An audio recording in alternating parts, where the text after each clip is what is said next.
It's Spence. Welcome to The Prosperous Musician. It's Friday, the 15th of January 2021. That means it's time for News Hack. Music News Hack.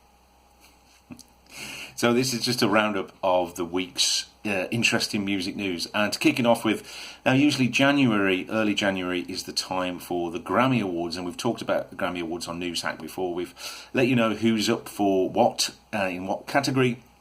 But what's happened now is because of the situation, it has been rolled back to March in 2021.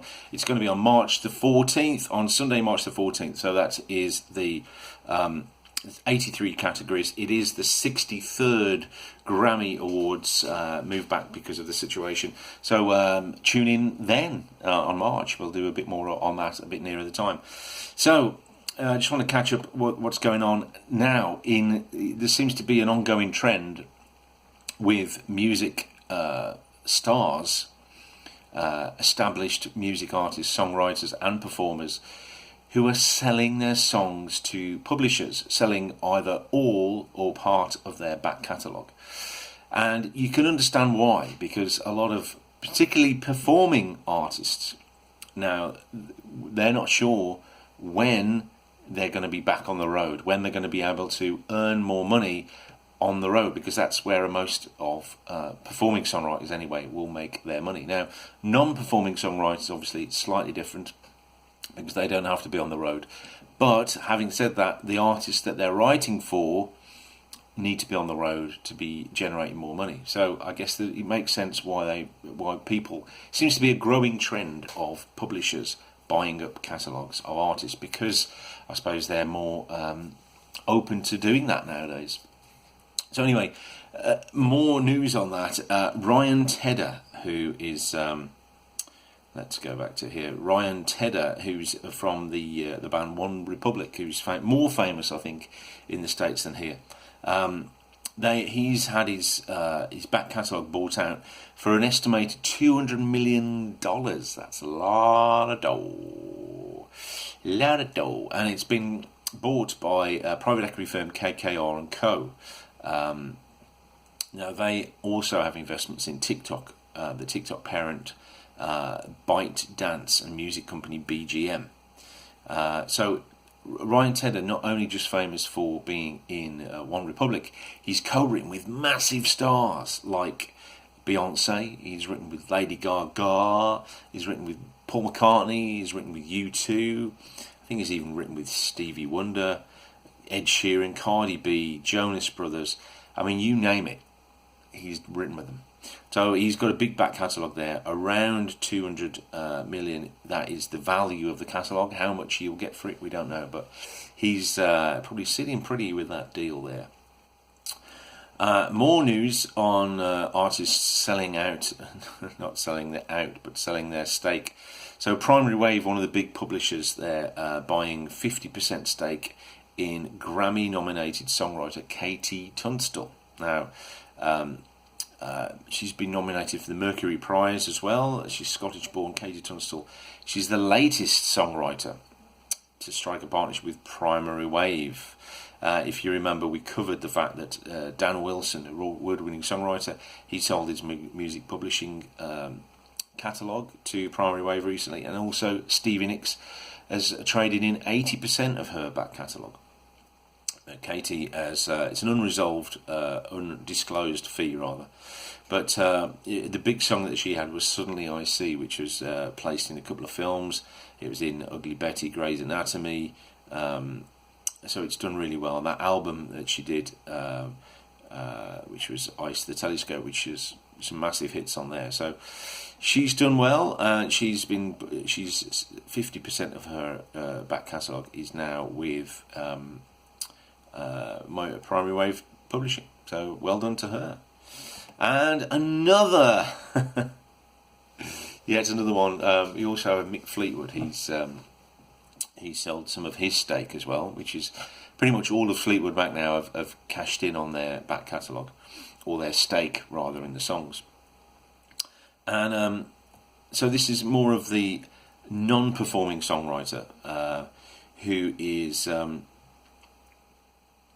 who goes by the name of got him here. He's written with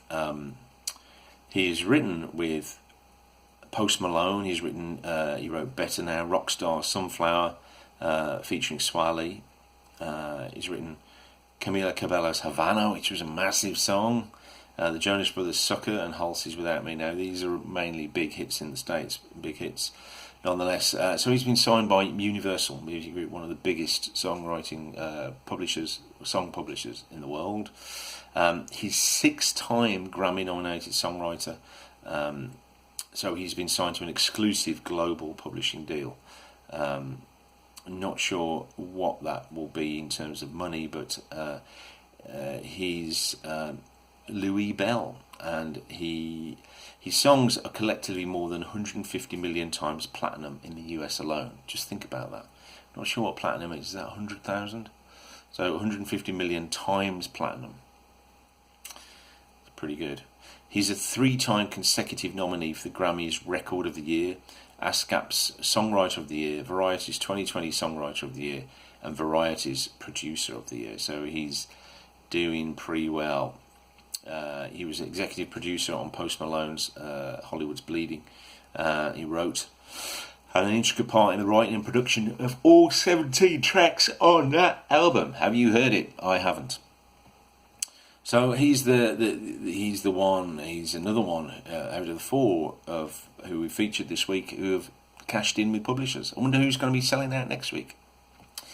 So let's look at on this day, birthdays on this day. Now, talking about songs and songwriting, have you heard of the Ivor Novello Award? Well, Ivor Novello himself was born this day on 1893. He died a day before my birthday on March the 6th in 1951. And he is a songwriter and actor. And for some reason, the British Music Awards are named after him. I wonder what the story is behind that.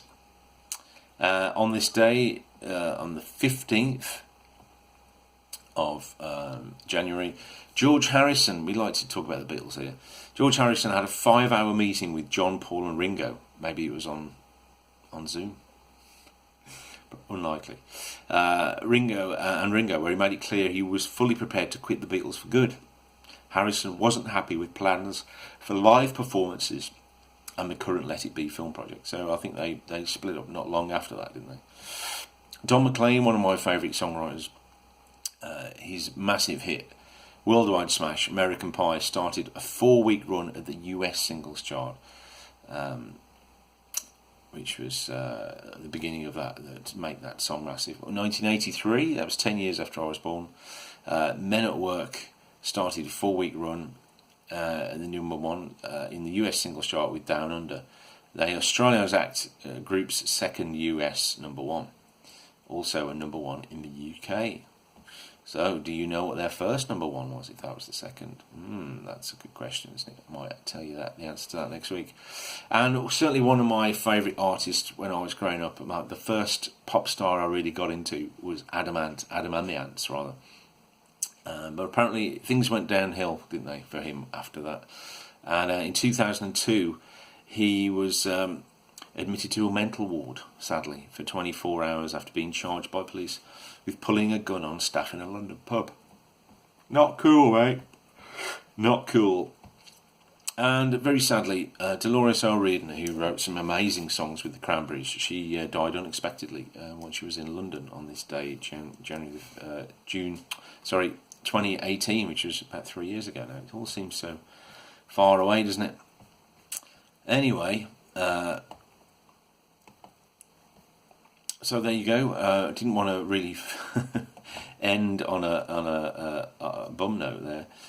So we'll take a look at one more huge artist who has sold their records, sold their back catalogue. And can you remember? Do you know who it is? Well, first of all, the publishing company is Hipgnosis, who are on a massive spending spree at the moment, and they bought Shakira's back catalogue, spanning 145 songs. Now, she, unlike a lot of artists, who are just the singer, I mean, Shakira is known as the singer. she is also the songwriter, and she's written pretty much all of the songs in that catalogue.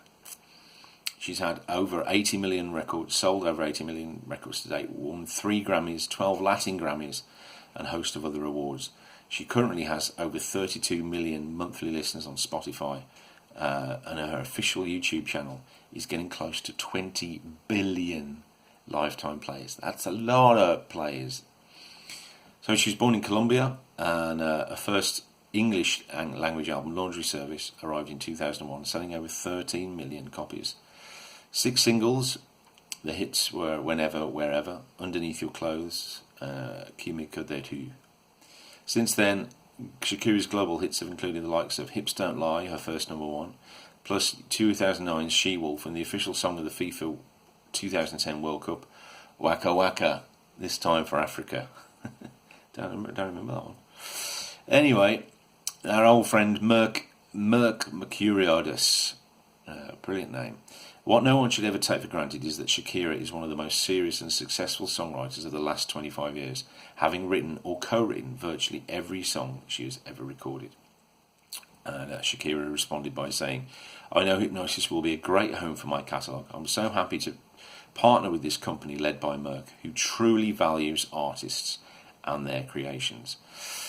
So there you go. That's 5 artists we've discovered this week who have sold some or part of their songs to the back catalogue. So I guess we'll be interested to see what happens with all those songs now, where they end up being placed, because in the past the artists have some control over them, whereas now when they've sold some or part of that to publishing companies, they'll be keen to cash in on those songs. So expect to hear more Shakira everywhere on adverts. Likewise with Fleetwood Mac, likewise with Katie Tunstall, and the guy who writes with Post Malone and all them. So there you go. That is the music news hack for this week. Hope you're well. Stay safe. Be creative. Be prosperous. And I'll see you next week.